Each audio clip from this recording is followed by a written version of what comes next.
What's going on, beautiful people? Today I'm going to be transforming this gloomy looking tank into something a lot more beautiful because there's some shy fish in there, believe it or not, and I want to be able to actually see them. So this is a black water tank, which can look really fantastic.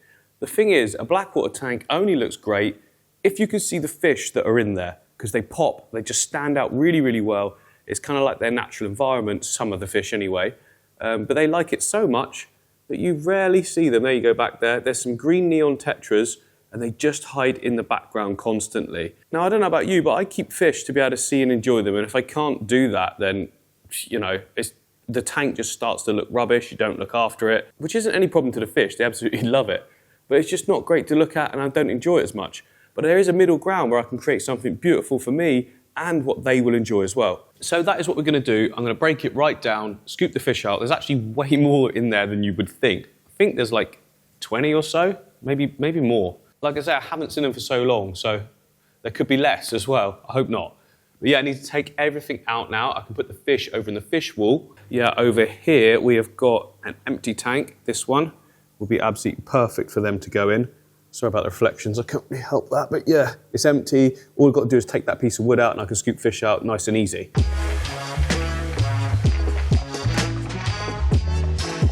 There we go, look, Hardscape out, and you can see there is quite a decent amount of green neons in there, and you wouldn't think it, would you? That's what I'm saying, I want to switch it up so I can actually see them. Just got to drain this down now and catch them out.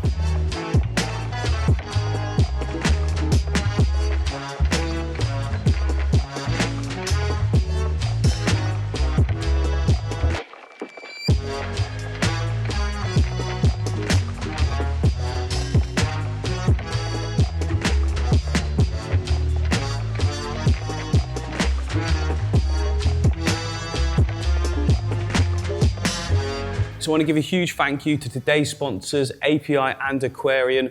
This is the last sponsor video of the year, actually. But anyway, many of you know I've been using these products for years and years and years now.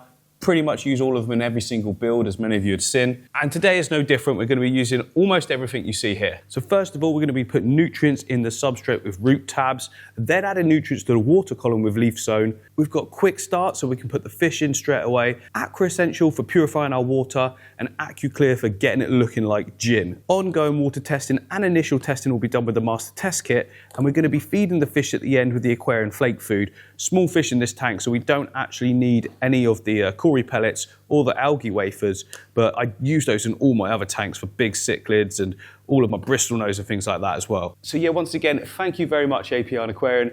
Back to the build. There we go, nice and clean. Don't worry, you're not going to see that extension lead. I've got a nice sort of light background to go on this one. You're not going to see too much light through the jungle, but yeah, it'll look nice nonetheless. Okay, the moment of the truth. Let's turn the background on. I mean, you're not going to notice a huge amount of brightness at the moment because we've obviously got that light bright on the back, but there we go. Now for this one, I do not want it blue, not at all. You can change whatever color you want. Look, you can go green if you want like a nice green, but on this one, I think I'm going to go with an orange. Sort of like a sunset vibe or slight tanned water vibe. You can turn up the whiteness as well if you want, but I don't think I want it too bright. I just want it like a gentle backdrop. But yeah, looking good, looking smart. Now, obviously, if you wanted to replicate this build, you don't have to spend money on expensive light backgrounds because it's going to double the cost of the whole kit, if I'm honest. But I've got quite a few. I bought like 6, and I just saw them. They're at a reduced price. I thought I just got to have them. I didn't even know if I liked them at that point, but I'm so glad I did because I really do like them. But if you wanted to, this will work just as well with a black background or even the sort of misted film that you can put on. Whatever you want, really. I mean, there's going to be so many plants. You're only going to sort of see it peeking through anyway. A nice little detail, completely unnecessary, but if you like that sort of thing, I definitely say go for it. This is the Life Aqua one. I don't know if you know that company. I didn't until I saw these available. So yeah, Life Aqua. Not sponsored or anything, I just let you know what I'm using. The first thing we need to do, though, is add a nutrient layer. We're going to have a lot of plants in here, so we need lots of nutrients. All right, then, first item. Aquatic compost. You can use regular compost as well, just don't use as much as I'm about to use. If you're going to use regular compost, make sure it's like organic stuff because you don't want any like I don't know, heavy fertilisers that are going to poison the water. You don't really know what you're getting otherwise, do you? We want a good amount of it because we want the nutrients to last. There's going to be heavy root feeders. I don't want it at the foreground though, because I want to keep that shallow. And then to go on that, I have got some Tropica substrate mixed with sand. Stick that all in there as well. That'll sort of help it all get locked down. So even the sand I'm pouring in has just got loads of nutrients in it. It's not just pure sand, because that's not very good for plants. I'm going to take out some of these bigger rocks, some under there as well. We'll just get in the way of planting. Break up any clumps of soil as well. Now I'm just going to sort of mix all that in together. Oh, that is good. And look, see, you can see how I've banked it up at the back as well. Just works really well in aquariums, makes it look deeper. Now that's great, but I want really long-term results. So I'm going to be sticking in some of the API root tabs as well. There's 10 in the pack, look, but I'll only need half a pack for this size. Take each tablet, break it in half, then I've got like 10 halves. Then I can just dot them all over, and it's just going to ensure that the plants have got absolutely everything they need straight away and continuously for months to come.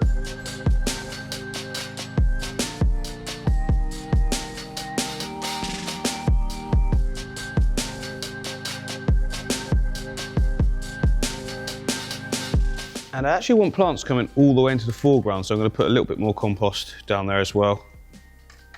We do not want that giant clump, of course. Break it up. And then I also don't want to be able to see it either, so I'm just going to pull it away slightly. And the sand can fill in a bigger bit of soil there. Is it a clump? I don't know. Yeah, just pull it away a little bit. The sand will fill in that front area. We won't get it sort of looking through the glass. I just think it looks a little bit ugly. I want to keep the sand in the foreground really, really sort of shallow as well. And then I'm just going to cap that whole lot with some pool filter sand, natural looking sand, nice grain size as well, so it keeps everything locked down. Don't use anything too coarse because then nutrients can still creep through. This works perfect. So that is all now capped and looking good. But I actually want to push the sand back even further. I want a more coarse sand in the foreground because that's the area we're going to see. It's like I want a slightly open foreground that the plants grow into. So I'm just going to flick it all up, making sure that I don't go into the soil layer below. It doesn't matter if a little bit comes through. It's not going to hurt, especially as we've got more of a capping layer to go on as well. Make sure you flick off all the sand from your tools before you touch the glass, because it will scratch it. And you can see I've done that at some point in the past, but not to worry. Don't fret over small things. And then I've got a quartz-based gravel, just for that foreground area. I think it's gonna give a really, really good look. It's just a dusting, just to you know, add a bit of texture in the foreground. Sort of taper it back. There we go, look. And we can always add in bit more of the gravel if we want. It's going to be detail as well, but now we've got our base all sorted. You can see from the side sort of how far it comes up, and we can add in our hardscape. The good thing about doing a system like this first is you can sit it however you want and it will stay how you put it as well. So quite often when people make a jungle style tank, tend to have lots of upright like sticks and things, lots of ferns in between, and then stems and everything in the background.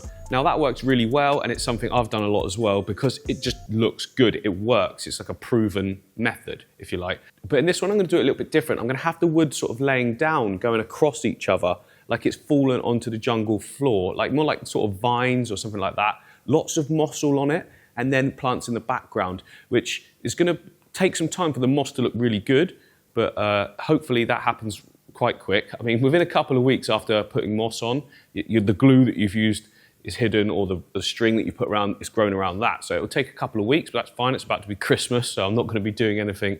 I'm actually taking Christmas off this year, New Year, for the first time. Normally I just go every day, but I'm gonna resist the temptation to come here every day.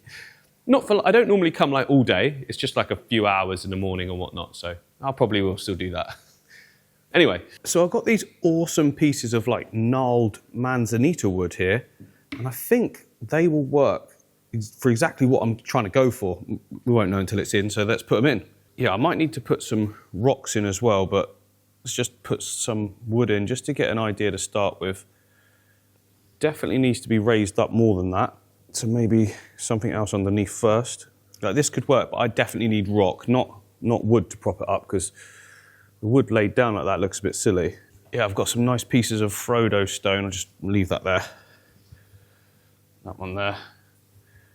Okay, this is the one here because it's got great textures on it. Push it in at an angle. We can raise the wood up a little bit.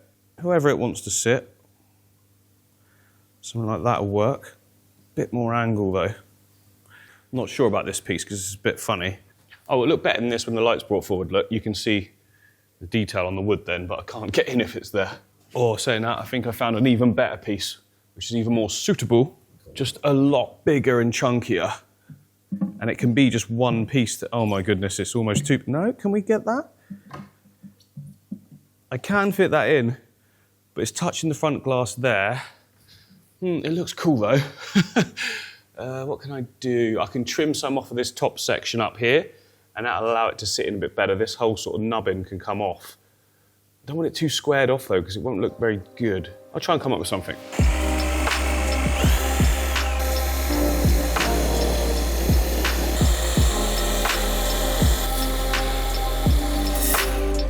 Let's give this a try then. Okay, that's pretty cool. It's not leaving any room for planting though, that's the only thing. It's one of these ones where you just want to make it work, but given the size of it, I'm not sure if I can. So that would definitely work in a different setup, but it's just not the look I'm going for in this one. It's quite similar to stuff I'd usually do, and I don't want to do that. So I've just found some bigger, more straight pieces that can be sort of disguised as one, and hopefully that works. So yeah, that's the sort of thing I'm talking about, like one big piece like that, but I want it lower down and not so much of an obvious join.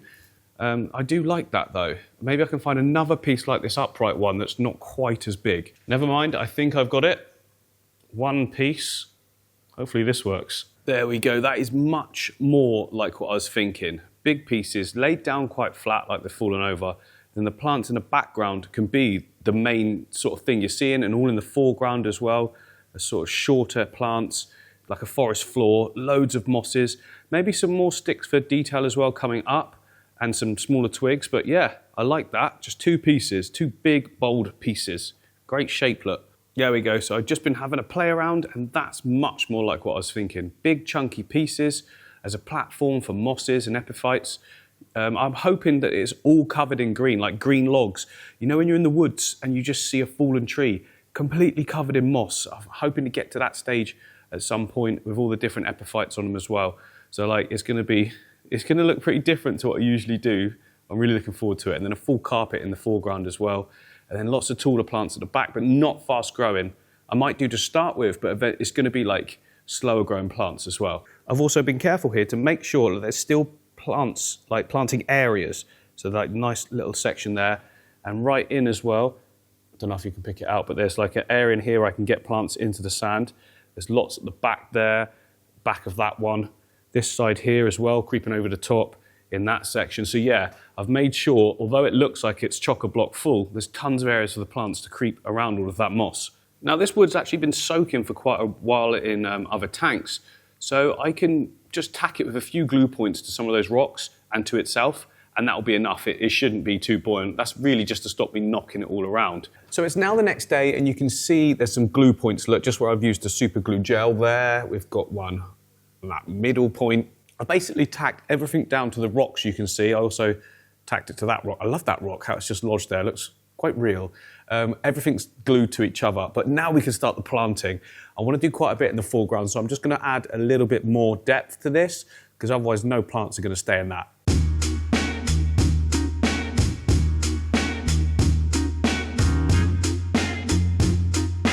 Right, there we go, a good level. I've also put more gravel all at the back just to raise it up a little bit so that you can see the plants straight away as well. And speaking of plants, we are now ready. And it's a good job we're doing a jungle tank, because I've got lots and lots of jungly plants to choose from. Foreground though, I'm gonna go for Halanthus tenellum. It's like a mini chain sword, I think it's called. But it stays really small and it looks great as it sort of grows in. Requires zero maintenance or trimming as well, so it'll keep that foreground area nice and short the whole time. Yeah, you can see it here on this tank. So all those small little sort of grassy pieces there, that's all the Halanthia tenellum. And this is quite a low light tank, so it doesn't grow everywhere, but it will grow loads in the new tank.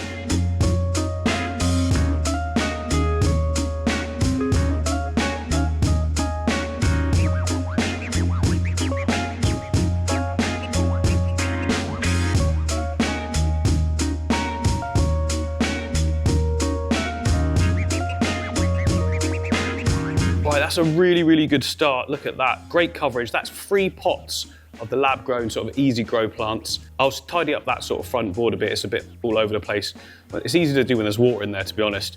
But now I'm gonna keep moving things along, and I'm gonna add in the epiphyte plants and the mosses. But I'm gonna do the like Anubias and things like that first, and then the moss after, just so I know where to put the moss.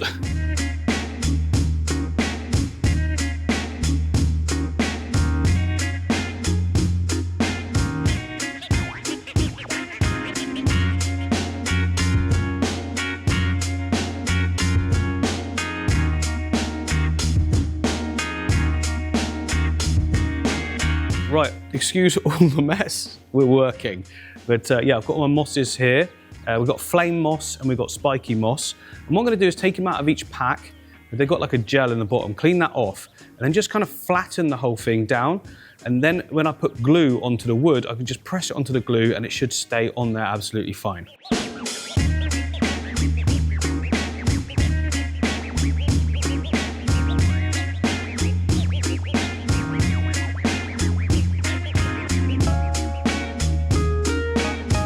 Okay, there we go. That is a lot of moss on there. Now it looks very rough at the moment, and it will probably look rough when we fill it up. It's just because it's all like sitting down, and it's not really how it goes once it's been grown in. But in a couple of weeks, it'll start to look really, really good. Right, let's get on some background plants. Now to do that, I just like to fill the whole thing up. I just find it way, way easier. So it's actually been a day since I filled that up. It was the end of the day, so I had to go home. But it's quite interesting. It's way less murky than I was expecting, but that does make sense because this wood has been in water for a very long time. So yeah, that's nice. I was expecting it to be just an absolute mess and another water change. But this is good. We can carry on. I can get planting on all the background and mid-ground plants now. I just want like a jungly vibe right at the back. Not too fast growing, but like quite spacious or area filling, if you know what I mean. And then some shorter ones covering up some of the gaps at the front here. I want it to look like there's minimal gaps. Maybe I'll just keep this area sort of peeking through. But you know, so you can see the colour in the back a little bit through the trees, if you like. So I've got some beautiful Echinodorus marti here, which I've just taken out of another tank that I'm soon to be breaking down for a new setup. But I mean, that is way too big for that tank. We've got a smaller one here, which will work nicely. And I think this one as well, just if I take off some of the longer leaves, that can work great as well. The big one, well, what I'm going to do with that is put it in the discus tank, right in this section behind. So this is Echinodorus bellari, and the marti can go behind it, which goes a lot more sort of taller and loopy. And just fill up that back section now. I think that'll be perfect place for it. Hello, guys. They've just been fed. Look, loads of food on the bottom. They're getting through all of that now. It's feeding time today. Tank is looking great, though.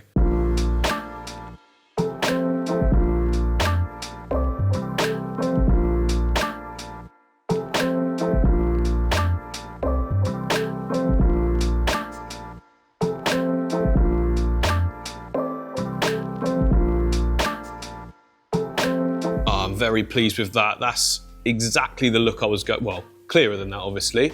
But yeah, we can get a filter fitted now and I'll go crystal clear. And you see what I mean? The bigger plants in the background look like taller trees. And then you've got the scale is much smaller in the foreground and midground, so that it really does feel like the wood structure is right in front, well, it is right in front of us. I hope you kind of get what I'm saying. It looks like the forest floor with a back set of a forest. That's what I wanted. Really like it. Right, let's get filter fitted.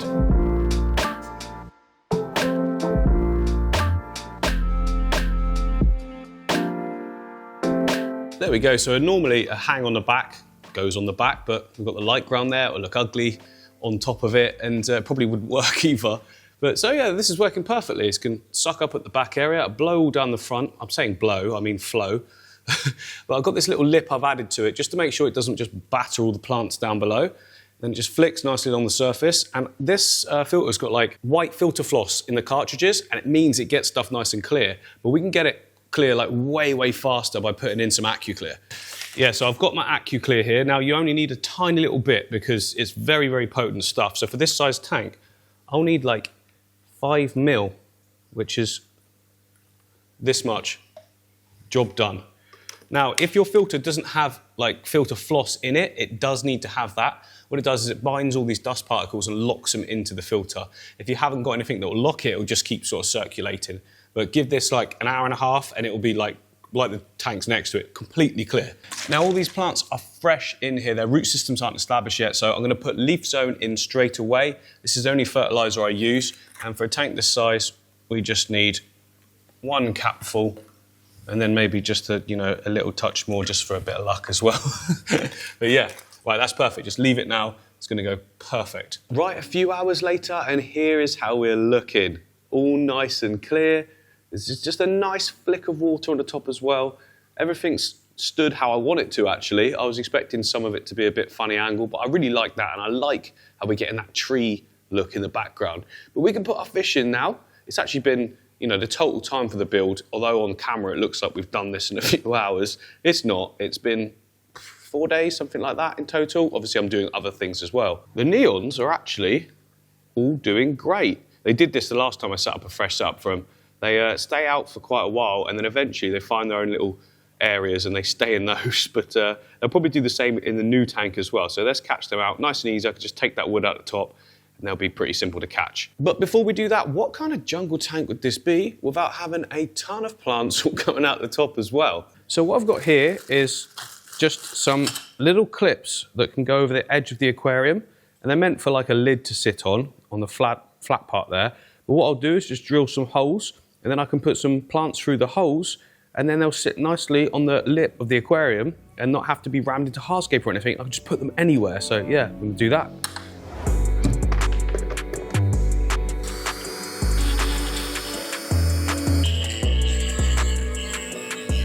There we go, 2 perfect holes. And I can just hook it on the lip here, and I can place the plants in. So I've got this nice long piece of pothos here. I just snipped it in this point because I like the way it has that sort of right angle bit on it. Even if it was straight, it would get that eventually, but it's nice to be able to start with that. And I can put this part in the hole, and then trail the rest along the back.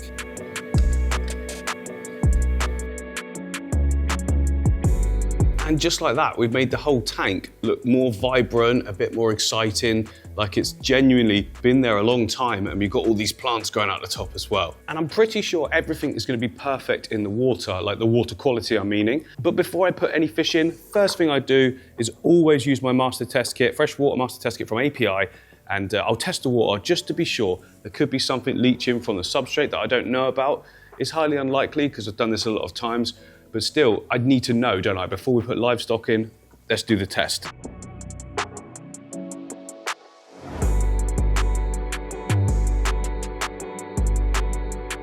Right, testing is complete. Everything's come back perfect. pH is exactly where I expect it, around 7 as it is from the tap. There's no ammonia, there's no nitrite, and nitrate sitting about 5 ppm, which is pretty good. I mean, with that amount of plants, it's gonna stay around there. Sometimes I like to add more, and get it up to about 10 to 20 is a good range I've found for planted tanks. It just ensures that there's ample food for the plants at any given time. So yeah, testing's good, fish can go in. So first of all, I've got a little selection of ram's horn snails. I think there's a couple of bladder snails as well to add into the tank. This one will sink down in a moment.